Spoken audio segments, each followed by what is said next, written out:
सभी को राम राम दोस्तों। हम लोग कवर कर रहे थे Ghatnachakra पूर्वालोकन hand written short notes की परिणाम नोट सीरीज जिसे हम लोग कहते हैं।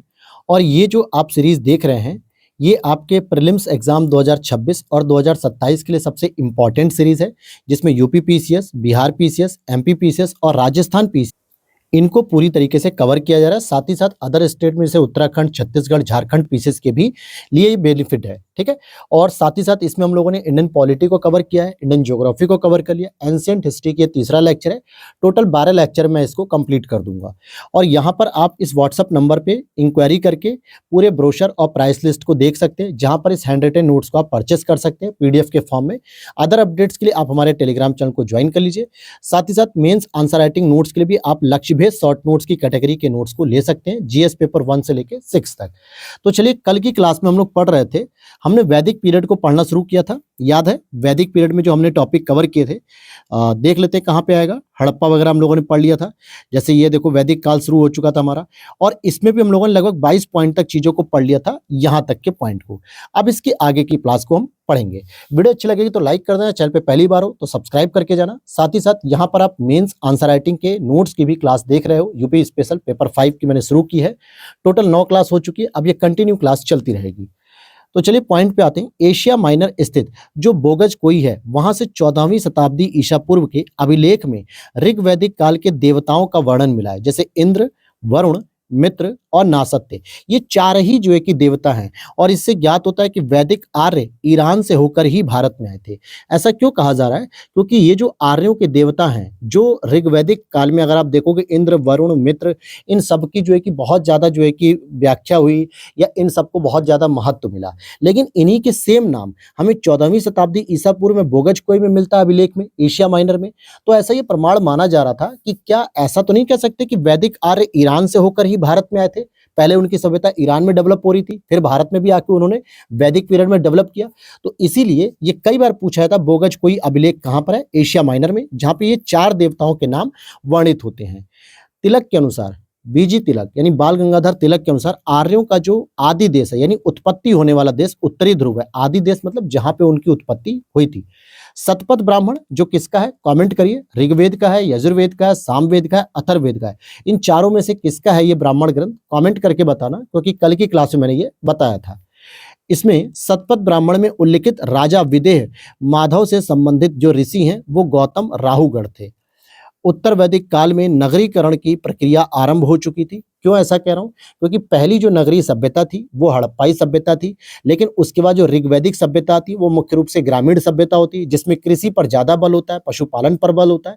लेकिन धीरे धीरे जब ऋग्वैदिक सभ्यता उत्तर वैदिक सभ्यता की ओर बढ़ने लगती है, जहां पे धीरे धीरे लोहे का भी जो है कि आविष्कार होना शुरू होता है, और नगरीय सभ्यता का बढ़ावा दोबारा बढ़ता है। इसी को हम द्वितीय नगरीकरण की सभ्यता भी कहते हैं। तो कुरु हो गया, पांचाल हो गया, इस समय के प्रमुख नगर थे, और ये नगर मुख्य केंद्र या धुर माने जाते, धुरी अर्थात कि एक तरीके से व्यापारिक गतिविधियां यहाँ पर होती थी। गोत्र एक शब्द आता है, कई बार आपसे जब पूजा पाठ होती है पंडित जी क्या कहते हैं कि अपने गोत्र और अपने नाम को जो है कि आप बोलिए, संकल्प वगैरह जब किया जाता है तो यहाँ पर इस शब्द का सर्वप्रथम उल्लेख ऋग्वेद में हुआ है। गोत्र का जो सबसे पहले उल्लेख किया गया वो ऋग्वेद में किया गया, और इसका अर्थ गोष्ठ या वह स्थान जहाँ समूचे कुल का गोधन पाला जाता है। गोधन मतलब एक देवी देवता होते हैं, और इसीलिए एक ही गोत्र के लोगों को भाई बहन मान लिया जाता है, और जिनके बीच में वैवाहिक संबंध नहीं होते हैं।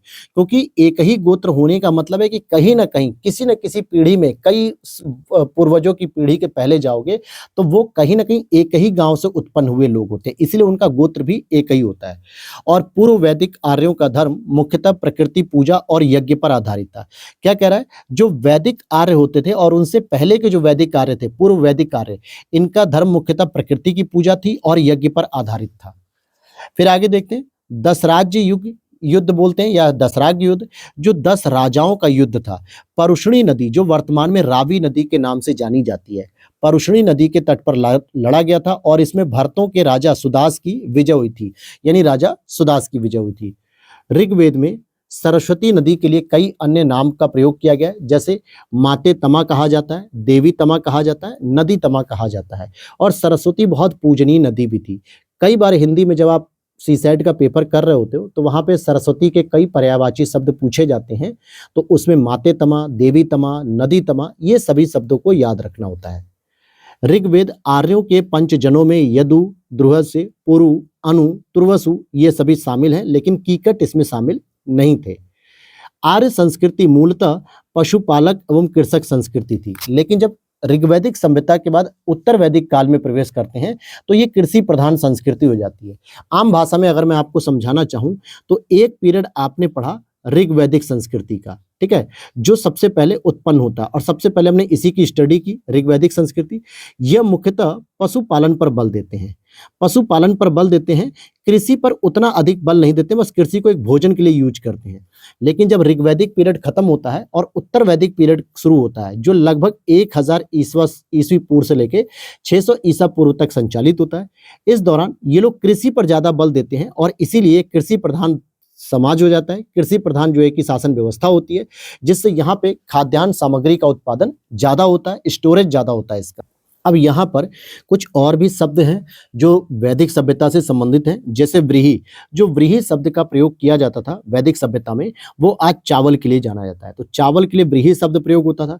मूंग की दाल के लिए मुदंग कहा जाता था, जौ के लिए यव बोला जाता था, ये याद रखना यव, और गन्ने के लिए इक्षु बोला जाता है। हालांकि कई बार आज भी गन्ने का जो पर्यायवाची हमें पढ़ना होता है तो इक्षु भी पढ़ते हैं, जौ का हम लोग यव भी पढ़ते हैं। अब पड़ी, पड़ी क्या था ये, अगर हम पड़ी के बारे में बात करें तो ये व्यापार वाणिज्य से संबंधित एक ग्रुप था, जिसका उल्लेख ऋग्वैदिक में मिलता है। ऋग्वेद मुख्य रूप से ये ऋण देते थे और ब्याज बहुत अधिक लेते थे, यानी एक तरीके से सूद थे या साहूकार कह सकते हो, और वेकनाट भी इनको बोलते हैं, सूदखोर भी इनको कहा गया है। यानी एक ऐसा वर्ग था जो व्यापारियों को, किसानों को क्या करता था, ऋण देते थे, और बदले में उस ऋण के साथ साथ मूलधन के साथ वो ब्याज भी उस पर लेते थे, जो अधिक मात्रा में लेते थे। हालांकि ऋग्वेद में क्या है, वैश्यों को और ऋण लेने वालों को जो है कि गलत तरीके से व्यवहार करने वाला व्यक्ति बताया गया, यानी निगेटिव माना गया कि गलत व्यक्ति है, कि ऋण तो देता ही देता है, मदद करता है, लेकिन बदले में क्या करता है, ये ऋण के साथ ब्याज भी लेता है।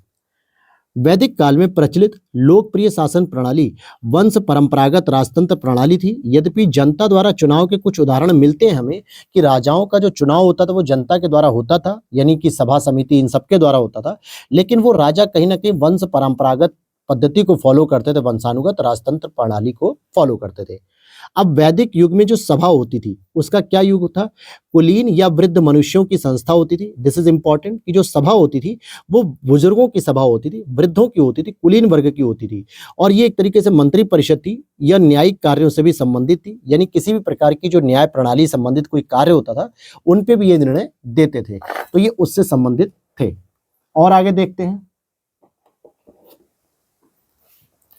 कि अथर्ववेद में सभा और समिति को प्रजापति की दो पुत्रियां कहा गया है। अथर्ववेद में सभा और समिति को प्रजापति की दो पुत्रियां कहा गया है। सभा, समिति और विदत ये ऋग्वैदिक कालीन जनतांत्रिक संस्थाएं थी, यानी ऋग्वेद का जब पीरियड चला था, ऋग्वैदिक पीरियड जो चल रहा था 1500 ईसा पूर्व से लेके 1000 ईसा पूर्व, इस दौरान जो सभा थी, समिति थी, विदत थी, ये जनतांत्रिक संस्था के रूप में काम कर रही थी, क्योंकि इसमें आम जनता के लोग शामिल होते थे, कोई बुजुर्ग लोग शामिल होते थे, कोई कुलीन वर्ग शामिल होता था, लेकिन कहीं ना कहीं ये राजा के ऊपर और राजा की जो मंत्री परिषद होती थी उनके ऊपर नियंत्रण रखने का कार्य करते थे ये मुख्यतः। इवन की सभा का ऋग्वेद में 8 बार उल्लेख देखने को मिलता है, और सभा क्या थी, वृद्ध जनों की, कुलीनों की ये एक संस्था थी।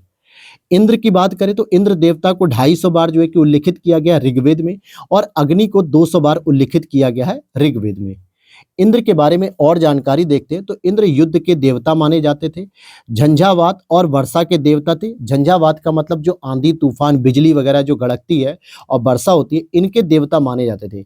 यानी जब किसानों को लगता था कि भाई हमारे जमीन पर वर्षा नहीं हो रही है, हमारी जो खेती है वो सूख रही है, तो भगवान इंद्र की वो देव अर्चना करते थे, पूजा करते थे, ताकि भगवान इंद्र से ये अनुरोध करते थे कि आप बारिश की तरह इस पे बरसिए, ताकि हमारी मृदा को पानी मिले और हमारी फसल उपजाऊ हो सके। तो पुरंदर अर्थात किलों को तोड़ने वाला भी इनको कहा जाता था इंद्र को। अन्य नाम के रूप में वृत्तासुर हंता भी थे, पुरभिद भी थे, और सतकृति भी इनके नाम थे। तो ये कई अलग अलग चीजों के बारे में इनको जाना जाता है। वैदिक कालीन प्रशासन में भागदूत, ये कौन सा एक टर्म्स है, भागदूत जो होता था, ये जो टर्म था ये राजस्व कर जमा करने वाले अधिकारी के लिए टर्म्स यूज किया जाता था वैदिक कालीन सभ्यता के दौरान। आयुर्वेद अर्थात जीवन का विज्ञान का सर्वप्रथम उल्लेख अथर्ववेद में मिला है। जो आयुर्वेदिक पद्धति की आज हम बात करते हैं, जो जीवन का एक तरीके से विज्ञान है, इसकी सबसे पहले जानकारी हमें अथर्ववेद में मिलती है। ऋग्वैदिक धर्म था बहुदेववादी, यानी बहुत सारे देवताओं को मानते थे ऋग्वेद में, चाहे वो इंद्र हो, मित्र हो, नासत्य हो, वरुण हो, या फिर मरुत हो, या फिर आपके पूषण हो गए। बहुत सारे अलग अलग देवताओं की जो है कि उपस्थिति थी। अग्नि देवता, वायु देवता, वरुण देवता, तमाम ऐसे देवता थे। तो कह सकते हो कि यहाँ पे एक देववादी नहीं बल्कि बहुदेववादी थे, बहुत सारे देवताओं को ये मानते थे। 800 से लेकर 600 बीसी का काल ब्राह्मण ग्रंथों के प्रणयन युग से जुड़ा हुआ है। 800 से 600 बीसी का काल ब्राह्मण ग्रंथों के प्रणयन युग से जुड़ा हुआ है और 7वीं या 6ठी बीसी से लेकर 3री बीसी का समय सूत्र काल कहा जाता है। 7वीं या 6ठी बीसी से लेकर 3री बीसी का समय जो होता है, मतलब बिफोर कॉमन ईरा कह सकते हैं, या फिर यूं कहे कि ईसा पूर्व, ये ईरा सूत्रकाल कहा जाता है। गायत्री मंत्र के बारे में देखते हैं तो ऋग्वेद के तृतीय मंडल में इसका वर्णन है। विश्वामित्र के द्वारा रचित है और ये भगवान सूर्य को समर्पित है और यहीं पे इनको सवित्री के नाम से भी आप देखने को मिल सकता है। देखो यहाँ पर क्या है ना, जो अभी आपने अगर पहली और दूसरी क्लास नहीं की होगी तो हो सकता है आपको बहुत सारी चीजें नहीं समझ में आ रही होंगी, क्योंकि पहली क्लास में मैंने थोड़ा सा बेसिक कॉन्सेप्ट के साथ चीजों को समझाया, पाषाण काल के बारे में, हड़प्पा काल के बारे में। दूसरी क्लास में मैंने हड़प्पा और वैदिक पीरियड के एक बेसिक कॉन्सेप्ट के तरीके से समझाया। और इस समय हड़प्पा जो समाप्त हो रहा है, तो मतलब वैदिक पीरियड जो समाप्त हो रहा है, तो उसमें स्पेशली बस फैक्ट को ही हम लोग ज्यादातर कवर कर रहे हैं। जैसे सर्ग हो गया, प्रतिसर्ग हो गया, वंश हो गया, वंशानुचरित हो गया और मनवंतर हो गया। ये सभी संकेतक हैं किसके? पुराणों के, पुराणों से संबंधित हैं। और टोटल 18 पुराण हमारे सभ्यता में है और जिसकी रचना लोमहर्ष के द्वारा और उनके पुत्र उग्रश्रवा के द्वारा की गई थी। उग्रश्रवा और लोमहर्ष, इन दोनों के द्वारा 18 पुराणों की रचना की गई थी। क्षत्रिय वर्णों के उपनयन संस्कार में किस मंत्र का संपादन होता था? तो त्रिष्टपुट मंत्र, जो ग्रीष्म ऋतु में 11 वर्ष की अवस्था में किया जाता था, क्षत्रिय वर्णों का उपनयन संस्कार। उपनिषद नीति कथा पैरबल पर आधारित होते थे और उपनिषदों की रचना पुराणों से भी पहले हुई है। तो ये प्रश्न आपसे बन सकता है। देखो, उपनिषद की रचना हुई है जो वेदों के रूप में हुई है, जैसे वेद हो गए, ब्राह्मण ग्रंथ हो गए, आरण्यक हो गए, वेदांत के रूप में उपनिषद हो गए। इन सब की रचना क्रोनोलॉजी से हुई है और पुराणों की रचना जो है कि कब हुई है? उपनिषदों के बाद हुई है। विष्णु पुराण में मौर्य वंश की जानकारी मिलती है, जबकि वायु पुराण में हमें गुप्त वंश की जानकारी मिलती है। तो ये सीधा प्रश्न बन जाता है कि विष्णु पुराण से हमें मौर्य वंश की जानकारी मिलती है और वायु पुराण से हमें गुप्त वंश की जानकारी मिलती है। हालांकि मत्स्य पुराण सबसे पुराना माना जाता है, लेकिन विष्णु पुराण और वायु पुराण से जिस वंश की जानकारी मिलती है ये हमें पता होना चाहिए। श्रीमद् भागवत गीता मौलिक रूप से संस्कृत भाषा में लिखी गई है और यह महाभारत का एक पार्ट है। महाभारत का जो भीष्म पर्व होता है उसमें ही गीता के पूरे व्याख्यान लिखी हुई है। जब महाभारत में 8800 श्लोक थे तब इसको जय संहिता कहा जाता था, लेकिन जब इन्हीं श्लोकों की रचना करते करते 1 लाख श्लोक कर दिए गए तब इसे सतसहस्त्री संहिता या महाभारत कहा जाने लगा। तो जब महाभारत लिखा जा रहा था, तो जब इसमें 8800 श्लोक पहुंचे थे तब इनको जय संहिता कहा जाता था, लेकिन जैसे जैसे यह श्लोक की संख्या 1 लाख हो गई, सतसहस्त्री हो गई, तब इसको महाभारत कहा जाने लगा। हिंदू पौराणिक कथा के अनुसार समुद्र मंथन हेतु किस सर्प ने रस्सी के रूप में स्वयं को प्रस्तुत किया? तो भगवान का जो सर्प था वासुकी, वही जो है कि सर्प रस्सी के रूप में जो है कि मंथन में योगदान देता है अपना। धर्मशास्त्रों के समय में सूत्रकाल 4 वर्णों ब्राह्मण, क्षत्रिय, वैश्य, शूद्र के अतिरिक्त समाज में अन्य अनेक जातियों का भी धीरे धीरे उदय होने लगा था। और सत्यमेव जयते, जो आज हमारी न्याय प्रणाली का आधार है, भारतीय संविधान के आचरण का आधार है, यह शब्द मुंडक उपनिषद यानी मुंडकोपनिषद से लिया गया है। सत्यमेव जयते यानी अंततः सत्य की ही जीत होती है। अंततः किसकी जीत होती है? सत्य की जीत होती है। तमसो मां ज्योतिर्गमय, इस कथन को बृहदारण्यक उपनिषद से लिया गया है और जिसका अर्थ होता है अंधकार से प्रकाश की ओर ले चलना। यानी तमसो मां ज्योतिर्गमय का मतलब होता है, तमस मतलब क्या होता है? अंधकार होता है, ज्योतिर मतलब प्रकाश होता है। तो हमें अंधकार से प्रकाश की ओर ले जाने का काम करने के लिए हम इस वर्ड का यूज करते हैं, मंत्र का, तमसो मां ज्योतिर्गमय। और इसकी जानकारी बृहदारण्यक उपनिषद से ली गई है, जैसे सत्यमेव जयते की मुंडकोपनिषद से ली गई है। और बृहदारण्यक उपनिषद की बात करें तो इसी में याज्ञवल्क्य के और गार्गी का संवाद है। जो याज्ञवल्क्य ऋषि थे और गार्गी का संवाद आपस में देखने को मिलता है। सत्यकाम जाबाल उपनिषद की बात करेंगे तो महर्षि गौतम के शिष्य थे, मतलब सत्यकाम जाबाल, और इनकी माता का नाम जबाला था। इनकी कथा का उल्लेख छांदोग्य उपनिषद में देखने को मिलता है। ऋग्वेद की जो मूल लिपि थी मेरे दोस्त, ये ब्राह्मी थी। तो बहुत सारे बच्चे कंफ्यूज रहते हैं कि क्या संस्कृत थी? नहीं, ऋग्वेद की जो मूल लिपि थी वो ब्राह्मी थी। इसमें 10 मंडल थे, 1028 सूक्त हैं और पुरोहित को इसमें होत्रा कहा जाता है। इस तरीके से लिखते हैं ना, होर्त भी कह देते हैं या होता भी कहते हैं। अवेस्ता, ये अवेस्ता कौन है? पारसी जो है कि धर्म ग्रंथ है, जैन अवेस्ता जिसको हम बोलते हैं, जैन अवेस्ता और ऋग्वेद, इन दोनों में कुछ भाषिक समानता भी है। तो जैन अवेस्ता ईरान से संबंधित है, जो पारसियों से संबंधित है, और ऋग्वेद आर्यों से संबंधित है। सिंधु घाटी सभ्यता कैसी थी भैया? तो नगरीय सभ्यता थी। उत्तर वैदिक सभ्यता कैसी थी? कृषक सभ्यता थी। ऋग्वैदिक समाज कैसा था? चारागाह था, यानी पशुपालन पर आधारित था। और मध्यकाल में जमींदारी जैसी व्यवस्था आ चुकी थी। तो मध्यकाल में जमींदारी थी, ऋग्वैदिक समाज पशुपालक था, चारागाह था। उत्तर वैदिक समाज में कृषक था, हल्का हल्का नगरीकरण की विशेषताएं शुरू हो रही थी। और सिंधु घाटी सभ्यता पूरी तरीके से नगरीय सभ्यता थी। मनु ने गर्भाधान से मृत्यु पर्यंत 13 संस्कारों का वर्णन किया। बाद में इनकी संख्या 16 कर दी गई थी। जीविकोपार्जन हेतु वेद वेदांग पढ़ाने वाले अध्यापक कहलाते थे और इनका काम होने के बाद इनको उपाध्याय भी कहा जाता था। आचार्य क्या थे? गुरुकुल की स्थापना करके अपने शिष्यों को पढ़ाता था और फीस नहीं लेता था, किंतु शिष्य के द्वारा दिया गया गुरु दक्षिणा स्वीकार करता था। फिर वो चाहे कुछ भी हो सकती है, एक छोटी सी वस्तु दान भी हो सकती है, पूरा साम्राज्य भी हो सकता है। तो ये डिपेंड करता है कि भाई गुरु दक्षिणा में क्या मिल रहा है। लेकिन कभी भी गुरु अपनी तरफ से फीस नहीं बताता था कि इतनी फीस मैं लूंगा। ऋग्वैदिक कालीन आर्यों और सिंधु घाटी के लोगों की संस्कृति के बीच अंतर के संबंध में, ऋग्वैदिक कालीन आर्यों और सिंधु घाटी के लोगों की संस्कृति के बीच अंतर के संबंध में ऋग्वेद कालीन आर्य कवच और शिरोशास्त्र यानी हेलमेट का प्रयोग करते थे, और जबकि सिंधु घाटी सभ्यता के लोगों में इनके उपयोग का कोई साक्ष्य नहीं मिलता है। तो ये प्रश्न बन जाता है, जैसे कि आप देखोगे सिर पे जो मुकुट होता है और उसमें जो है कि शरीर को सुरक्षित करने के लिए, सिर को सुरक्षित करने के लिए एक सिर स्त्राज कहा जाता है। इसको हेलमेट भी कह सकते हैं आज के जमाने के हिसाब से। और सिंधु घाटी के सभ्यता के लोग इसका कोई भी प्रमाण नहीं मिलता, इसलिए इसका प्रयोग नहीं करते, ये माना जाता है। और अब हम चलते हैं अपने नए टॉपिक की तरफ, जो कि हमारा बौद्ध धर्म है। देखो, बौद्ध धर्म की जो शुरुआत होती है महात्मा बुद्ध से होती है, जबकि जैन धर्म की शुरुआत किससे होती है? ऋषभदेव या आदिनाथ से होती है। और जैन धर्म सामान्यतः बहुत पुराना है, बौद्ध धर्म से बहुत ज़्यादा पुराना है। उसके प्रमाण के तौर पे हम कह सकते हैं कि अयोध्या में जन्मे ऋषभदेव, इनका जिक्र सबसे पहले ऋग्वैदिक पीरियड में ऋग्वेदों के में मिला है, ऋग्वेद में उनका जिक्र मिलता है, और जो कि 1000 ईसा पूर्व की बात है। जबकि यहाँ पर आप देखोगे गौतम बुद्ध का जन्म कपिलवस्तु के निकट लुम्बिनी में 563 BC में हुआ है, मतलब 563 ईसा पूर्व में हुआ। और इनके पिता जो शुद्धोधन थे वो शाक्य के गढ़ से, मतलब जो गढ़ होते थे लोकतांत्रिक पद्धति को फॉलो करते थे, गढ़ जैसे जनपद वगैरह होते ना वैसे ही, तो गढ़ होते थे और ये शाक्य गढ़ से समय थे। और माता जो थी वो कोलीय वंश की कन्या थी जिनका नाम था माया देवी। 29 वर्ष की अवस्था में इन्होंने गृह त्याग दिया था, और गृह त्याग की जो पद्धति थी इसे महाभिनिष्क्रमण कहा गया था। यानी बौद्ध धर्म में महाभिनिष्क्रमण कहा जाता है घर त्यागने की पद्धति को, महात्मा बुद्ध के द्वारा। कितने वर्ष की अवस्था में त्यागा था इन्होंने? 29 वर्ष की अवस्था में घर त्याग दिया था। और गौतम बुद्ध को शाक्य मुनि, तथागत, सिद्धार्थ, इन सभी नामों से जाना जाता है। अब यूपीएससी ने एक प्रश्न पूछ लिया था कि भैया शाक्य मुनि और तथागत ये किसके नाम है? अभी ज्यादा पुराना पेपर नहीं, 2-3 साल पुराना ही पेपर है, मैच द फॉलोइंग में जो है कि पूछा था, या डायरेक्ट ऐसे स्टेटमेंट, क्योंकि यूपीएससी इस तरीके के ट्रैप देता है। कई बार बीच बीच में लोगों को लगता है बहुत आसान प्रश्न है, क्या ही पूछेगा, वो पूछ देता है और कंफ्यूजन क्रिएट होता है।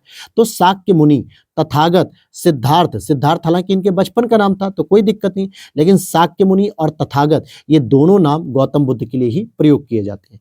अब कुछ घटनाएं हैं और कुछ प्रतीक हैं, इनको पढ़ना है। जैसे जब महात्मा बुद्ध का जन्म हुआ तो उस समय के लिए जो प्रतीक है वो कमल और सांड का प्रयोग होता है। जब इन्होंने घर त्यागा था, महाभिनिष्क्रमण की प्रक्रिया हुई, तो उनके लिए प्रतीक चिन्ह घोड़ा होता है। ज्ञान की बात करते हैं तो पीपल का वृक्ष जो कि बोधि वृक्ष के नाम से जाना जाता है, और महापरिनिर्वाण जब हुआ तो पद चिन्ह के रूप में स्तूप। ये इनके कुछ प्रतीक चिन्ह हैं जो इनकी घटनाओं से संबंधित हैं। कुछ और भी ग्रंथ आते हैं बौद्ध धर्म में जिनके कुछ रचनाकार भी होते हैं। जैसे मिलिंद पन्नों की बात करेंगे तो ये नागसेन इसके रचनाकार हैं। कौन है इसके रचनाकार? नागसेन है, ठीक है। और बुद्ध चरितम, सौंदरानंद, सारीपुत्र प्रकरण, ये तीनों ही पुस्तकें अश्वघोष के द्वारा रचित हैं।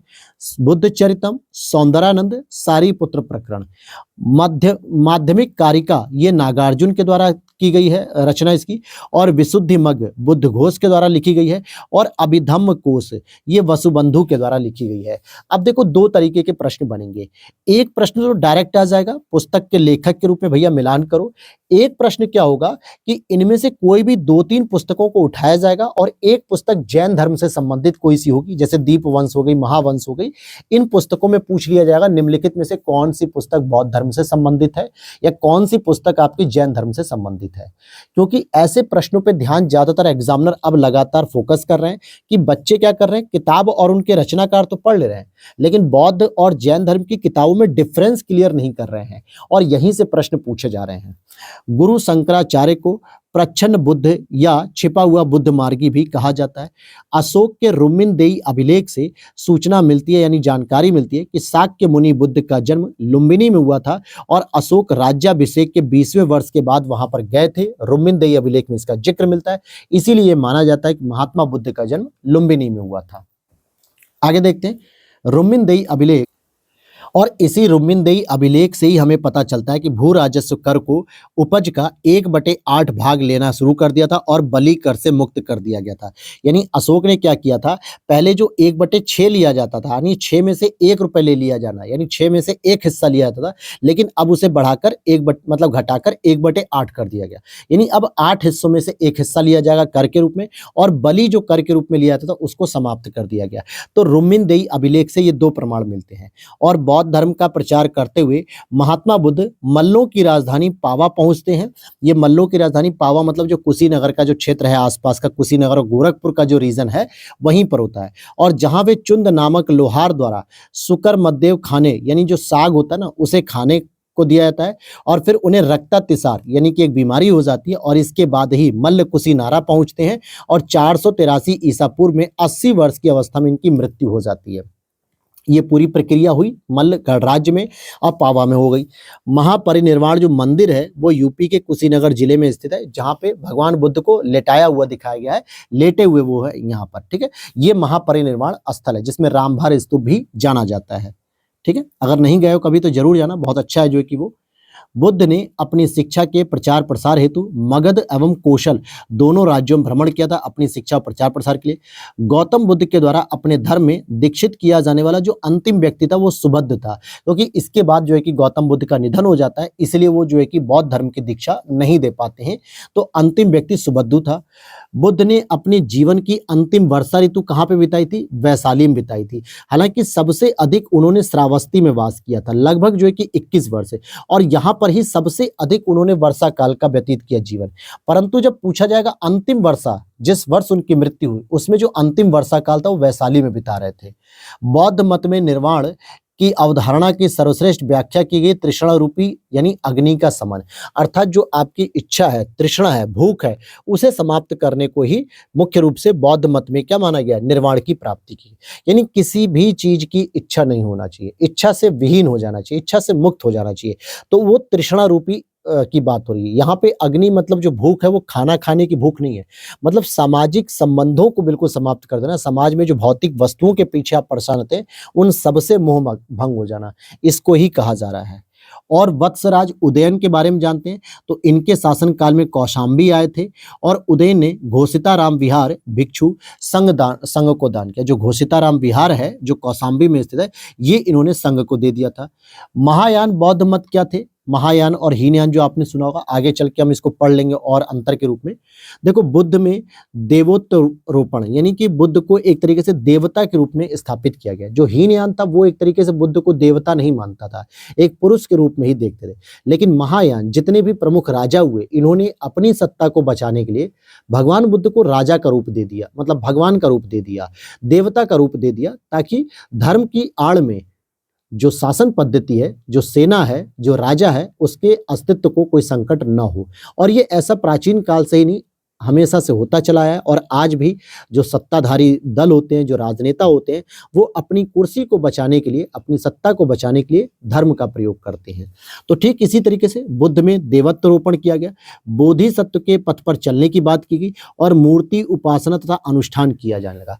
खुद स्वयं बौद्ध धर्म मूर्ति पूजा आडंबर, यज्ञ, पूजा पाठ, अनुष्ठान इनके विरोध में पैदा हुआ। क्योंकि जब 6ठी शताब्दी ईसा पूर्व में बौद्ध धर्म का उदय हो रहा था, इससे पहले आर्यों के द्वारा ऋग्वैदिक समाज चलाया जा रहा था, सनातन धर्म था, ब्राह्मण धर्म था, ठीक है। तो इन धर्मों में मुख्य रूप से देवी देवताओं की पूजा पाठ करने पर बल दिया जाता था, जो कि बहुत सही था, बिल्कुल ठीक था, मूर्तिवाद था।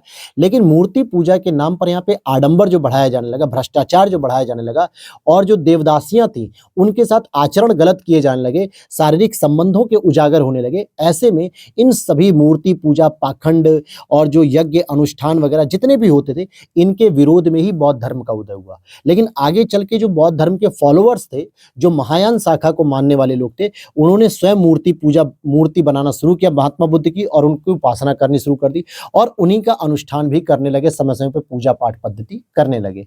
तो ये चीज वही है कि आप जिस चीज से उत्पन्न हुए, आपने वही पद्धति फॉलो कर दी। भारतीय कला में बुद्ध के जीवन की किस घटना का चित्रण मृग सहित चक्र द्वारा हुआ है? तो प्रथम उपदेश के रूप में हुआ है, जो कि धर्म चक्र प्रवर्तन जो है कि इसका उपदेश का लक्ष्य था, और ये सारनाथ ऋषिपत्तनम में दिया गया था। 5 ब्राह्मण ग्रंथ मतलब शिष्यों को दिया था सबसे पहले।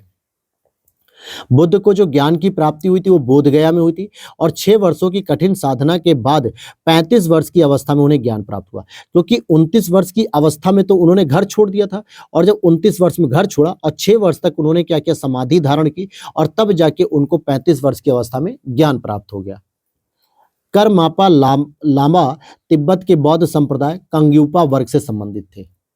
वेनसांग के अनुसार मूल वृक्ष को 7वीं शताब्दी में शशांक ने नष्ट कर दिया था, और यह पीपल वृक्ष 5वीं पीढ़ी का है। यानी वेनसांग कहता है कि जो बोधि वृक्ष हुआ करता था, जिसको पीपल का वृक्ष भी कह सकते हैं, जो मूल वृक्ष था, जिसके नीचे महात्मा बुद्ध को बैठकर ज्ञान की प्राप्ति हुई थी, उस वृक्ष को तो शशांक ने पहले ही कटवा दिया। 7वें शताब्दी में ही शशांक ने कटवा दिया था, और यह पीपल वृक्ष की 5वीं पीढ़ी, यह पीपल जो इस समय है वो वृक्ष की 5वीं पीढ़ी का है। आधुनिक फल्गु नदी को ही पूर्व में निरंजना के नाम से जाना जाता था, और यह 2 धाराओं निरंजना और मोहना के मिलने से बनती थी। बुद्ध के उपदेश किससे संबंधित हैं? तो आचरण की शुद्धता और पवित्रता से। अगर हम बुद्ध के उपदेशों की बात करेंगे तो ये आचरण की शुद्धता पर बल देते हैं और पवित्रता पर बल देते हैं। बुद्ध ने धार्मिक कर्मकांडों की आलोचना की थी, उन्होंने कभी भी किसी नए धर्म का प्रचार प्रसार नहीं किया, बल्कि जो अपने विचार थे, जो उनके उपदेश थे, जो उनकी शिक्षा थी, उन्हीं का वो प्रचार प्रसार कर रहे थे। जो सामान्यतः भौतिक युग की बात हो रही थी, यानी इस समाज में रह के, इस दुनिया में रह के प्रत्येक व्यक्ति अपने कष्टों को, अपने दुखों को कैसे कम कर सकता है। वो अलग बात है कि महायान शाखा के लोगों ने उन्हें भगवान के रूप में पूजना शुरू किया, और एक नया जो है कि धर्म के रूप में उसे स्थापित कर दिया। और आज इसीलिए हम हमेशा बौद्ध के बारे में नहीं पढ़ते, बौद्ध धर्म के बारे में पढ़ते हैं, यानी रिलीजन वर्ड उसके साथ जोड़ दिया गया।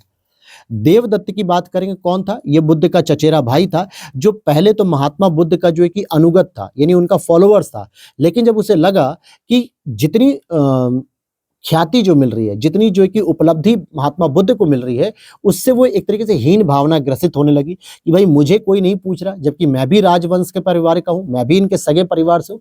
लेकिन महात्मा बुद्ध को जो है कि बहुत उनको सम्मान दिया जा रहा है, और इस वजह से फिर बाद में वो इनके विरोधी बन गए, बाद में वो इनके विरोधी बन गए।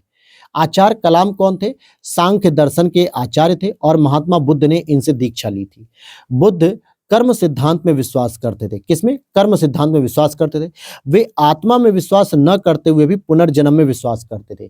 देखो, आत्मा में अगर आपका विश्वास है तब तो ये कहोगे भैया कि आत्मा ने अपना एक शरीर छोड़ दिया और दूसरे शरीर में जाके जन्म ले लिया, पुनर्जन्म ले लिया। लेकिन ये आत्मा को ही जब नहीं मान रहे तो पुनर्जन्म किस चीज का हो रहा है? तो ये कहते थे कि पुनर्जन्म चेतनाओं का होता है, कार्यों का होता है, कर्मों का होता है पुनर्जन्म। जो आपने पिछले जन्म में, जो आपकी चेतनाएं, जो कर्म थे पूर्व जन्म में, वो दोबारा जन्म लेते हैं। तो ये आत्मा को तो नहीं मान रहे हैं। अनात्मवादी सिद्धांत जिसे कहा जाता है, क्या कहते हैं इसको? अनात्मवादी सिद्धांत। यानी जो आत्मा को नहीं मानते वो अनात्मवादी सिद्धांत होते। तो अगर प्रश्न बने कि भैया बौद्ध धर्म जो अनात्मवादी सिद्धांत है, क्या ये बौद्ध धर्म से संबंधित है? तो आप कहोगे बिल्कुल। तो यहां पर आपने देखा कि बुद्ध के अनुसार पुनर्जन्म में विश्वास है, लेकिन आत्मा विश्वास नहीं है। तो जो पुनर्जन्म हो रहा था वो चेतना का पुनर्जन्म होता है। वे निर्वाण प्राप्ति में भी विश्वास करते थे, किंतु ईश्वर की सत्ता में विश्वास नहीं करते थे। निर्वाण की प्राप्ति में तो विश्वास करते हैं, लेकिन ईश्वर की सत्ता में नहीं करते थे। तो समझ में आ गया।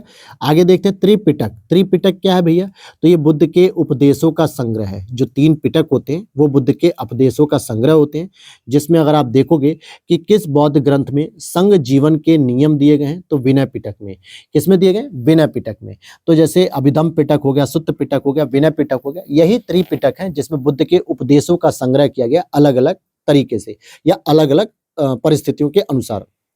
तो अगर पूछा जाए कि जो बौद्ध संघ होते हैं, जो बौद्ध संघ जिसमें भिक्षु और भिक्षुणी रहते हैं, जो भीख मांगने वाले होते हैं और प्रचार प्रसार करते हैं, जो साधु संत होते हैं, इनके जीवन से संबंधित जो नियम होते थे, किस प्रकार से आपको अपना जीवन यापन करना है, इनकी जानकारी विनय पिटक में मिलती थी।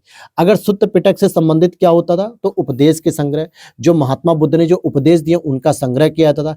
और अभिधम्म पिटक में इस दार्शनिक सिद्धांतों का संग्रह है, जितने भी महात्मा बुद्ध ने दार्शनिक सिद्धांत दिए उनका संग्रह इसमें किया जाता था। बौद्ध दर्शन के अनुसार संस्कार का जो मुख्य कारण है वो क्या है? अविद्या। यानी ये कहते हैं कि जो संस्कार हमें आज भी करना पड़ रहा है वो कहीं ना कहीं अब जो अविद्या है उसका ही मुख्य कारण ये मानते थे। जैसे अज्ञान या वास्तविक स्वरूप का ज्ञान न होना ही जो है कि अविद्या होती है, और अविद्या ही सभी दुखों का कारण होता है। अर्थात कि जब आपको वास्तविक स्वरूप का जब कोई ज्ञान नहीं होता है तभी जो है कि अविद्या होती है। अष्टांग मार्ग की संकल्पना की बात करें, मैंने आपको मेंस का जो पेपर मैंने आपको पढ़ाया, पेपर 5 पढ़ाया था, ठीक है। पेपर 5 की मैंने आज क्लास दी थी, मतलब कल मैंने क्लास दी थी शाम को, ठीक है, और आज भी क्लास आएगी शाम को। अब डेली मेंस की क्लास आती रहेगी। उसमें मैंने बताया था आपको कि सारनाथ में, जब यूपी स्पेशल हम लोग पढ़ रहे थे, कि सारनाथ में इन्होंने अपना प्रथम उपदेश दिया है। क्या दिया है? प्रथम उपदेश धर्मचक्र प्रवर्तन दिया है। साथ ही साथ उन्होंने यहीं पर अष्टांगिक मार्ग की बात भी की थी। यानी अष्टांगिक मार्ग का जो विचार आप पढ़ रहे हो, ये जो संकल्पना थी ये बौद्ध धर्म से संबंधित है और लिखा हुआ है धर्मचक्र प्रवर्तन सूत्र की विषय वस्तु पर आधारित है, अर्थात यह भी सारनाथ में ही दिया गया था। गौतम बुद्ध ने चतुर्थ आर्य सत्य में दुख निरोध का उपाय बताया है। इसे दुख निरोध गामिनी प्रतिपदा कहा जाता है, और इस मध्यमा प्रतिपदा में 8 सोपान होते हैं, इसलिए इसे अष्टांगिक मार्ग होते हैं। अर्थात दुखों का जो कारण होता है, जो दुख को समाप्त करने की जो प्रथा होती है, दुख निरोध गामिनी प्रतिपदा, इसमें 8 मार्ग दिए जाते हैं जिसको हम अष्टांगिक मार्ग कहते हैं, और इन मार्गों का प्रयोग करके आप दुखों से मुक्ति प्राप्त कर सकते हैं। अब यहाँ पे एक पवरन, पवरन भी कह सकते हो या पवारना भी कह सकते हो, पवारना भी, ठीक है, ये भी कई बार शब्द आ सकता है, पवारना भी आ सकता है या प्रवरण भी आ सकता है। ये एक तरीके का समारोह होता था। किस तरीके का समारोह था? जब वर्षा ऋतु के दौरान मठों में प्रवास के समय भिक्षुओं के द्वारा किए गए अपराधों की स्वीकारोक्ति का अवसर होता था। जैसे जब वर्षा ऋतु आती थी मई जून में, तो उस समय से लेकर जो 3-4 महीने तक वर्षा होती थी, अब तो इस समय 10-12 दिन भी वर्षा हो जाए पूरे वर्षा ऋतु में बड़ी बात हो गई, क्योंकि ग्लोबल चेंज इतना हो रहा है, क्लाइमेट चेंज इतना हो रहा है, ग्रीन हाउस गैसों का इफेक्ट इतना हो रहा है कि अब वर्षा उतनी नहीं हो रही जितनी होनी चाहिए थी आइडियली। लेकिन जो उस समय के समय की बात करें जिस समय महात्मा बुद्ध का दौर था, तो 3-4 महीने तक जो वर्षा ऋतु का विकास होता था प्रचलन, तो वर्षा ऋतु में सामान्यतः जितने भी साधु संत थे, जितने भी भिक्षु थे, वो सारे के सारे अपने विहारों में रहते थे, यानी अपने रहने के स्थान में रहते थे और वहीं आपसी वार्तालाप वगैरह करते थे। लेकिन कई ऐसे भिक्षु होते थे जो उस समय कोई ना कोई नियमों का उल्लंघन करते हों, या उपदेशों को गलत तरीके से मानते हो, या उसका गलत प्रचार प्रसार किया हो, या कोई दुर्विसंधि की हो, या किसी राजा या जनता के बीच जो है कि उन्होंने कुछ गलत प्रचार किया हो, तो ऐसे किसी भी प्रकार की जो अपराध किए थे वर्षा ऋतु के दौरान, उसकी स्वीकार करने के लिए एक प्रथा होती थी जिसको नाम था प्रवरण।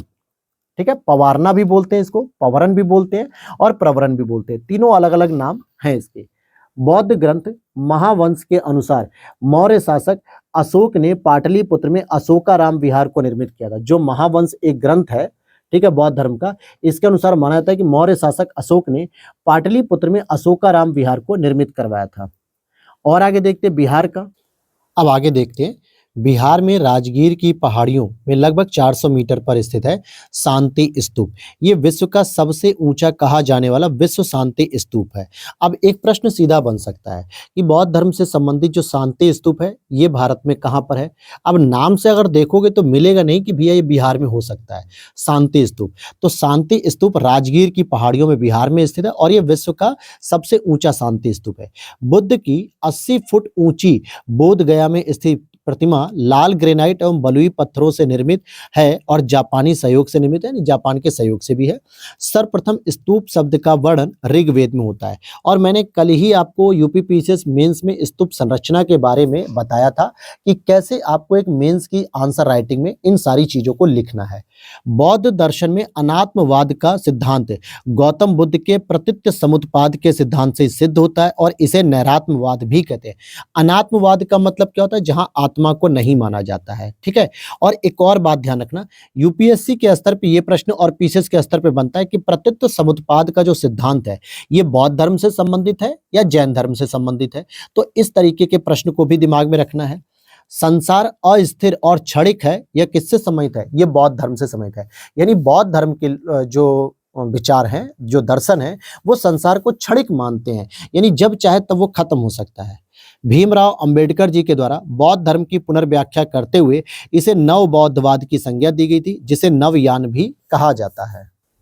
तो यहाँ पर क्षणिकवाद का जो सिद्धांत है ये बौद्ध दर्शन पर आधारित है और क्षणिकवाद अनित्यवाद का तार्किक विकास है। किसका है विकास? ये अनित्यवाद का तार्किक विकास है। तो फिर से समझो, क्षणिकवाद का सिद्धांत बौद्ध दर्शन पर आधारित है और क्षणिकवाद अनित्यवाद का तार्किक विकास है।